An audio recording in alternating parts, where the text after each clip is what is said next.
Woohoo! Welcome to Shifts and Giggles, Conversations with Beth, where curiosity meets connection.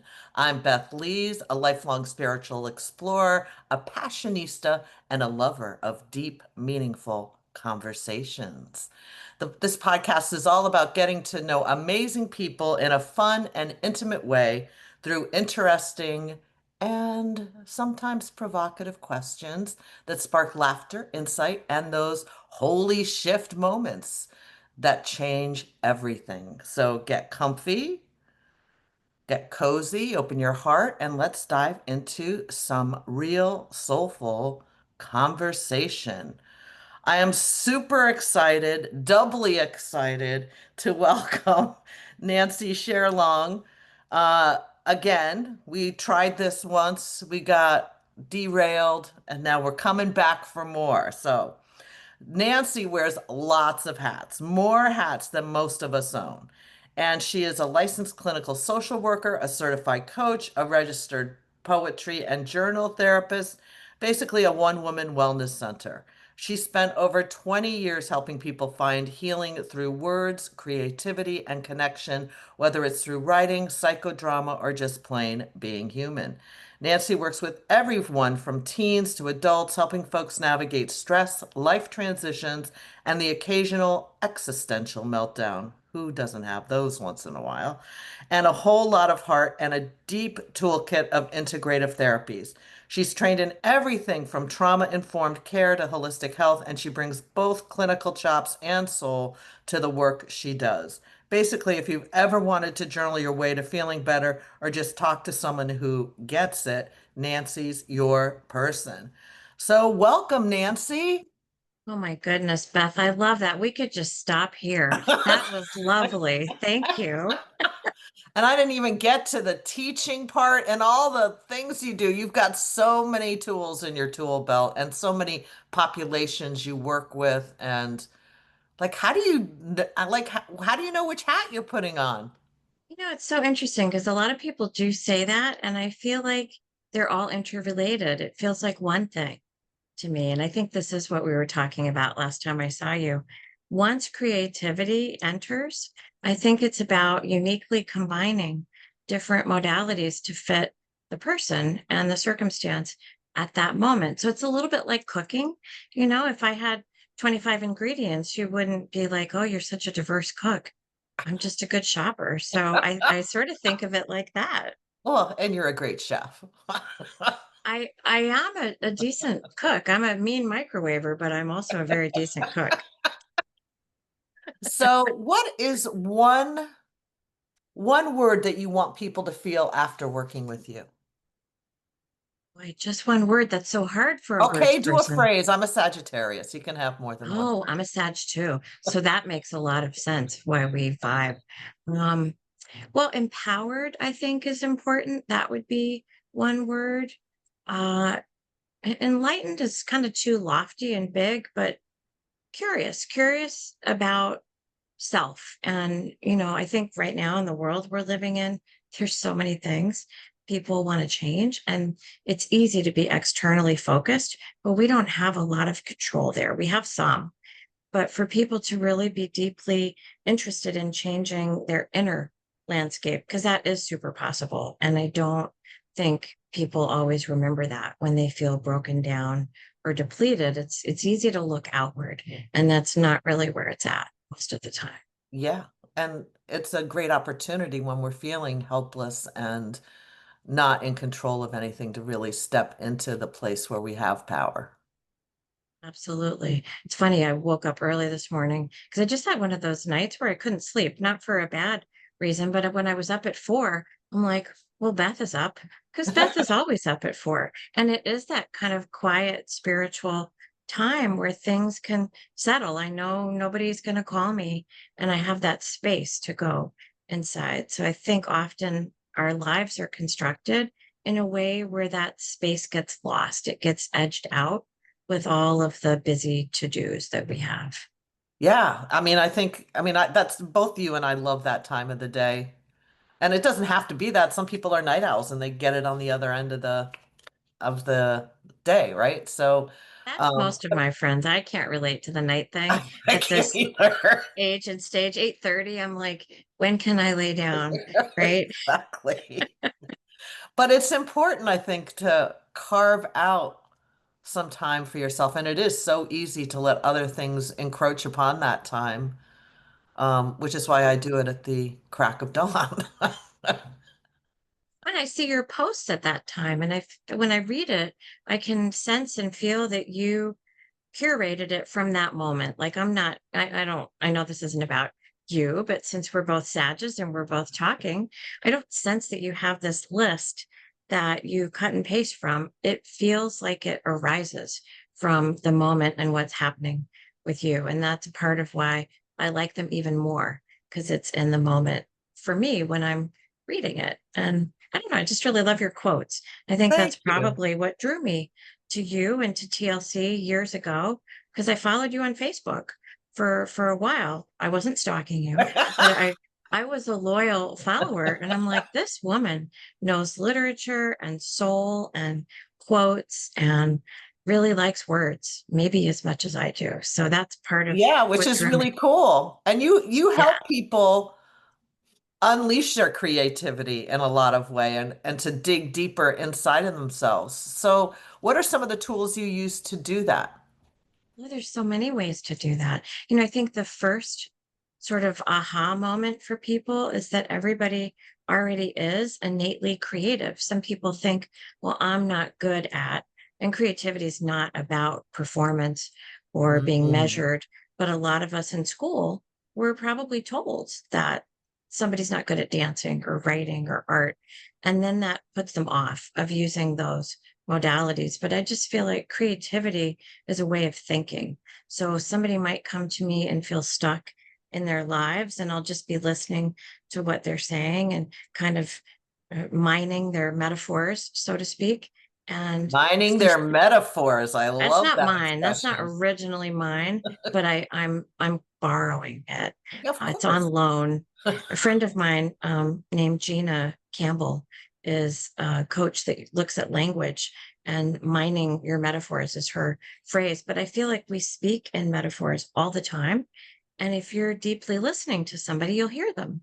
And then simply feeding back what we hear. I mean, it's unfortunate that listening is so rare that coaching and psychotherapy, they're needed sources of help, but they're vital because people feel so unheard in their lives. So there's that piece, just witnessing, not just, but some people come for writing help. They might have a memoir or something they feel stuck with and want coaching around kind of birthing that into the world. And other people might come with stress or trauma. And I have all of these ways that I've learned to work with trauma, but most of them are interactive and experiential. It's not talking about, because a lot of times just talking about can make people more attached actually to the problem And and to the less story, creative. right? Yeah, totally. Stuck in the old story, not thinking about, how could it change or how could a new path open up? It's sort of like rinse and repeat often when people are Right. talking. Yeah. Um, so if you could gift every new client a toolbox, like a starter kit with 3 items, real or imaginary, to support their healing, what would be in it? Good Lord, this is like an Oprah question. Do you have the box of 100 Oprah questions? Because No, I this is a don't really good one. actually. Now I Okay, have to so be on the lookout for that.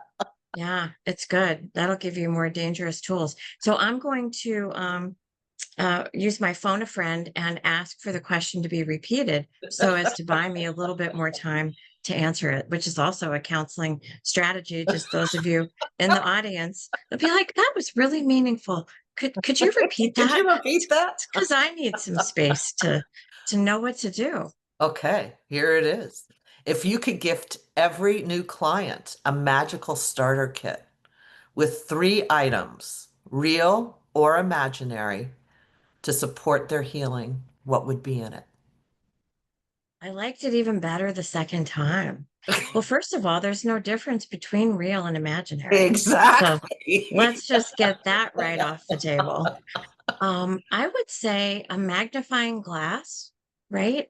That looks both ways. So for people to be able to better see what feels really far away and maybe unimaginable to them, but also to be seen by others for the fine points that matter to them that they feel like other people don't see. Because I think some people's pain Mm, comes from feeling invisible or misunderstood or unwitnessed. Unwitnessed absolutely. probably isn't a word, but It is now. um, yeah. Okay, so it is. It is. I like this. I think the other one would be a writing implement of some sort, but if it were magical, that's cool because then it could change colors. It could glow in the dark when needed, and it could talk back like ChatGPT. I know I so many love it. people who are in love with ChatGPT. My husband being one, I got a little worried, but he's now sharing his Chat GPT guy with me, so I feel a little bit better. But people are so hungry for dialogue that feels Mhm. real. And I think sometimes writing is the way to start that. The dialogue we would wish to have with ourselves gets then projected out. And if we have someone in our lives or Chat GPT, we could have that dialogue where we feel heard and like our concerns are really listened to and received, which is another piece that's missing. And gosh, I'm that kid who, when I got three wishes, I did use the first one to wish for more wishes. So I would say that maybe a little pouch of dehydrated dust that people could hold in reserve. And as they figure out along their path what they feel like they need, this magic dust could manifest into whatever that is. Because I don't want to restrict people with giving them that tool, but the tool is the imagination and the belief and the hope. Sometimes I do hold hope for people when they show up and they don't have any. If I just reflect their hopelessness, that's not really going to work. So I have hope for them until they can have hope for themselves. So maybe a little hope dust. I love it. What a beautiful answer. How did I do? You did awesome. So do people come for you more for coaching or for psychotherapy? Yeah, that's a good question. I think it depends. And really this is pertinent to this country. The Western world is the only system in the world that's illness based and profit driven. We were having this conversation in another country that perhaps we have thought of moving to. It would be about wellness, which I know is your jam too. So a lot of it is whether or not people feel like they have a pain point and they want to get reimbursed by a system like insurance that drives them to therapy, and people who have had coaching before or know that coaching is very solution oriented and sometimes about elevating. Therapy is too, but I think therapy gets a bad rap about being about the problem. And people do need a diagnosis code if they want to get their money back. And, we're all in the DSM. Let's not fool ourselves Yeah, for a second. exactly. Yeah, we're all in there, but it's whether or not people feel like they're engaging in a medical service that's behavioral health or a wellness service. And I generally can guide them either way. But if someone is having symptoms that are interfering in their life, sometimes that does put them in the camp of eligible for therapy. So I don't know if that's an over answer, but it's a philosophical problem in the field, I think, about what is the difference between coaching and psychotherapy. Yeah, and I would think it's a very fine line, and there's a lot of crossover. It can be. There really can be. And there are other countries. Again, I have friends in Canada. They talk about how they're going to spend their wellness benefit this year. Are they going to do acupuncture or massage? Like, what a great problem. And we Yeah, don't have that problem here yet. I like the word yet. I will hold out for that. that is one of my favorite words yet. It's great, isn't it? Everything fits. And yet, It leaves open a plethora of possibilities. it's true. It's sort of like magic dust. Exactly. Hope dust. Um, so what is the magic of writing that helps us? Oh my gosh. Well, you know the answer to this. You're just playing because I know you and how much you write. For me, as a little kid, I think, and I don't know how you were when you were little, we've never had this conversation. I was super shy. And now that we know so much about neurodivergence, I'm probably somewhere on the spectrum. It's a very large spectrum, but I was afraid to talk. And so I Yeah. wrote, and writing was very powerful. And I had the diary that had the lock. I mean, it's kind of a cheese ball key. And truthfully, anybody could have broken in, but it felt reassuring and it felt private. And that's where I went with things that I was worried about or secrets that I had to tell. And so I felt like writing empowered my voice that I didn't get to figure out how to use in a conversation at a time in my life when I was shy. Now, if you ask anybody in my life now, if it seems like I ever had trouble talking, they would probably say, no, that seems like a fictional data point, but it is true. And I think it's writing that helped me learn to articulate what it is that I want to say and to hear myself first. Because as much as I have longed to be heard by other people, it's most important to be heard by the self and then think about who's our audience. At least that's how I feel. Yeah, I So think writing, I think that's one of the most powerful tools to understanding yourself and the world around you is writing. yeah. Well, and I wonder, I mean, if you feel like it's fair game to ask a question back, Of course. was there like a seminal moment or an age at which writing unlocked something for you or took you down a road where it was unexpected for you? I would say that I was a teenager, probably in my, 14, 13, 14, 15, where writing was really important to me. I was writing poems and it was a way of expressing a lot of the angst that I was going through externally and internally. Um, yeah, and I mean, I liked it. I still like writing poems and just, in that kind of a way because I can use metaphors. I love metaphors. Oh, metaphors are amazing. Amazing. I mean, Yeah. if you're a Star Trekkie, so metaphors be with you, right? Um, on May 4th, or is it May May 5th? the fourth be with May you. May the 4th. That's right. May the 4th be with you. I just feel like I don't know. I think as a little kid dreamer, metaphors were powerful. I didn't understand how powerful until later. And now that, neuroscience is so out there and you can learn about what the brain does during a metaphor with functional MRIs. They're even using metaphors. Maybe you know this in things like stroke recovery and occupational Oh, rehab. wow. Because isn't that crazy? If you use a metaphor that has an action word in it, like fly like an eagle or um, dance on the wind, anything that's an action verb lights up the action motor center of the brain that involves movement. So even if someone Wow. can't move in that way, it activates the neurons that would generate movement and helps people with recovery. So That's isn't that amazing. cool? It's so amazing. So cool. So, because sometimes people will say to me, "Oh, Nancy, writing is so heady or it's so intellectual." And I feel like, no, writing is deeply embodied, it's Yeah. integrative, it's spiritual. But I think a lot of people have been traumatized by academia.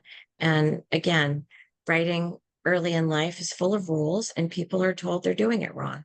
So that is just a big buzzkill for folks in terms of seeing writing as an answer or as a place to relax or be free.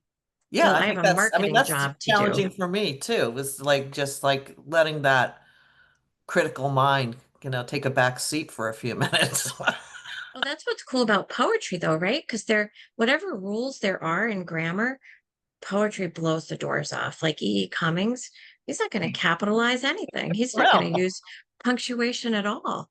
And it just feels like the rules don't matter. And poetry is very freeing as a form for that reason. And it could be fantastical or fragments or make no sense. And I don't know, I just get excited, obviously. Obviously. Do you think that it matters whether you're writing hand to paper, pen to paper, or if you're typing on a computer? It's a really good question. I think the research is still out on that. What I've heard, and I think it's different based on age group and what is habitual to people. So kids now who, cursive is like if you want to tell a secret in front of your kid, write it in cursive because chances are they can't read it. They're keyboarding before they're even holding an implement. So to them, keyboard is natural. Keyboarding can go really fast, so we can data dump and write faster than our hand could move. But it doesn't mean that what we're writing is integrative. So they've looked at studies where people do handwrite and they can't get as much data down, but it's more integrated with the nervous system because the brain is having to choose what am I going to write? What am I not going to write? And that sort of sorting process makes us think about what's important, what's in the foreground and what's in the background. So I think it really depends, but we'll have to see the research with kids that have only grown up keyboarding. Yeah, If it'll they be were to interesting. handwrite, that would be like me writing with my foot. That would Right, not be easy at all. exactly. I'm assuming you don't do that very often. Well, I don't write with my foot well yet. Yet. Um, do you have a favorite prompt that you use over and over and over again? I don't. I don't have a favorite prompt. I think a lot of the prompts come from either the poem, if I'm using an already established work of writing, or from the person and what they say. But I guess there are powerful questions, right? In coaching, people like appreciative inquiry and think about, the really popular ones that everybody's seen, like what advice would you give to a younger self, or what would you do if failure weren't an option? Those are probably a little overused, but what would be the thing that you would want if there were no limits? Or what are the ways you'd like to see yourself through softer glasses? Or if you overheard people talking about you at a party, what would make you feel the most proud inside? Things like that that get people under the surface and thinking a little bit more deeply. And I don't know, again, if you're into Naomi Shihab Nye, but Oh, I love her. isn't she great? Yeah, really So good. I don't think she still is the children's poet laureate because I believe Amanda Gorman took that and then somebody else took that. But she has books. There's one called Salting the Ocean, where kids are writing in response to a prompt like, what does God look like? Which is just a great question. That's And a they're like, great oh, question. I totally know. They don't hesitate. Let me tell you what God looks like. Or what does rain taste like? Or what is the color of snow when you're sad? Like just all kinds of creative prompts that take people out of the literal, and children are already there. So a lot of what I help people do is discover the play and the childlike part of themselves that got buried somehow because life either got too serious or play got sidelined. Right. What a beautiful way to help people and support people. It's a lot of fun. Sometimes I feel slightly guilty that I You can let play that with go. people all day, right? Like, I don't know. I will let that go. I was raised Baptist, so I think, there'll be a residue of guilt, and then I'll feel guilty that I don't have more guilt, but it's really not a problem in my current life, but it's there. It's in the background. Well, it's cool. Yeah, you get to be creative all day long with helping people find new paths and new ways in and new ways out. And it pushes me. I mean, I don't know if you feel like this about what you do. Like if I had a job in a factory putting together iPhone parts, Oh, nothing against that. But like, would I work on myself? I hope I would, but I might not. So this job keeps it green because if I'm the instrument and I'm stuck in a particular way, how am I going to help somebody else? How am I going to take them where I'm afraid to go? So I just love this profession because it pushes me and I like pushing myself. I don't know that I like being pushed by others. I'll have to think about that. It depends on who they are. They have to have trust. And I think that's the other piece about coaching and therapy. It's a relationship. And yeah. if it doesn't feel right, people should shop around for a therapist or a coach at least as much as they do for Lululemon pants, like at Or a least. banana. Hey, who are you calling a banana? You're making me cry. You're making me laugh so hard. Oh my I think gosh. it's important. I think it's important for you to find the people that you feel seen and heard by and that you feel safe with. I think that's really important. And Well, and there's safe no enough to accident. feel safe enough to be pushed. Yes. I was going to do a little promo for TLC. Can I do it? Can I do it? Sure. Okay. So there's no accident that you're collecting people who are tribe, who are community in a time where, I mean, unfortunately, holistic services are a little bit under fire. And I think people really do have to stick together and have ways to funnel folks to each other and work collaboratively. So I just think that's so important because it's very easy to be siloed unless you're in a physical office space that has like minded people. Some people aren't intentionally out there meeting other people who do what they do. They're kind of competing and in their own lane and very nose blind to what else is going on. And that's a Oh, problem.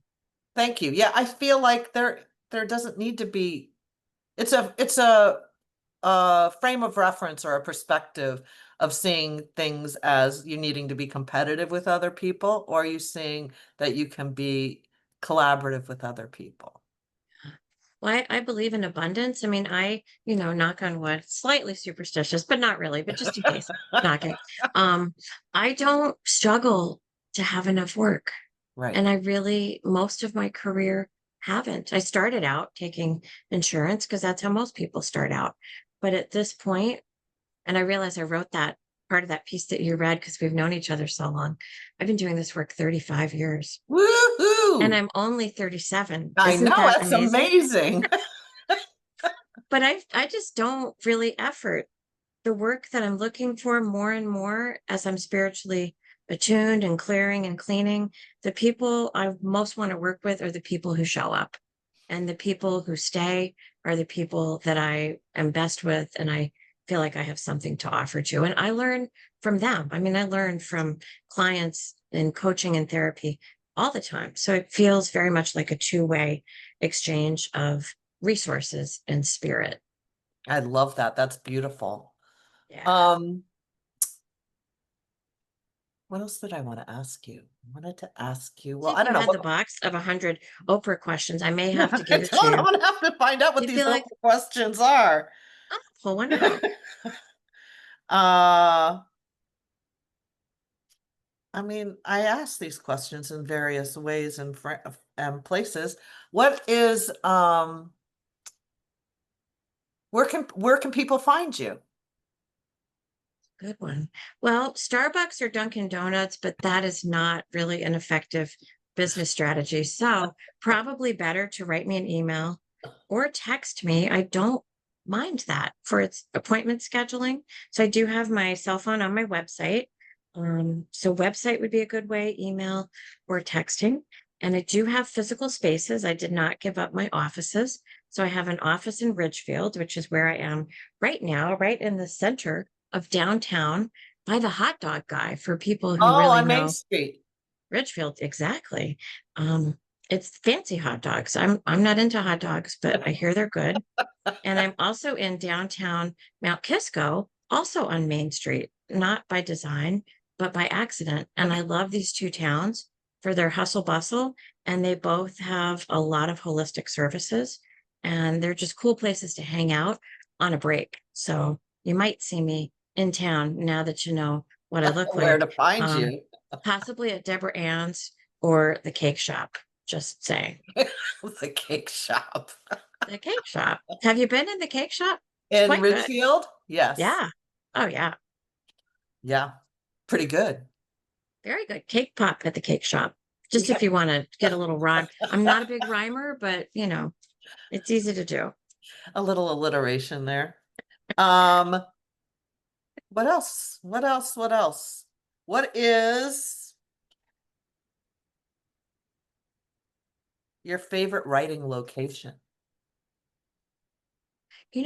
Usually the floor. I would write on the kitchen floor of my apartment when I was in college in my early 20s. And I think being grounded on the floor and taking myself off of furniture and surfaces, somehow tables and keyboards feel like work writing, but sitting on the floor with a journal, and I usually do handwrite most things, um, depending on what I'm doing. The floor is really where I I sit. love that. I've never It actually considered that. No? Well, where do you do your I morning usually I usually writings? sit on my couch. Okay. Well, your couch is on the floor, so I think you're Good in the point. ballpark. Yes, my couch is, well, I mean, that's a big assumption. Just a little grounding joke. Well, it is an assumption. I have not been to your place. If anyone could have a suspended couch, it would be you. I have had a hammock in my living room. Oh, super cool. Um, do you usually what's your journaling beverage of choice? Ooh. Well, coffee is a food group, so I will just say that. Also a And vegetable. it is a vegetable. This is true. It's a bean. Secondarily, matcha with lots of almond milk and a splash of oat just to mix it up. Not really It's an alcohol. interesting combination. I know, right? I'm not an alcohol person at this age and stage of my life, and I don't think that would facilitate the kind of thing I want to write. It would make me fall asleep. So probably those, maybe water if I'm feeling like I need to hydrate, but caffeine is my go-to On the floor. on the floor. What's a question that you wish I had asked you? Oh my gosh. Um, that's tricky, right? Because then it's out there. Um,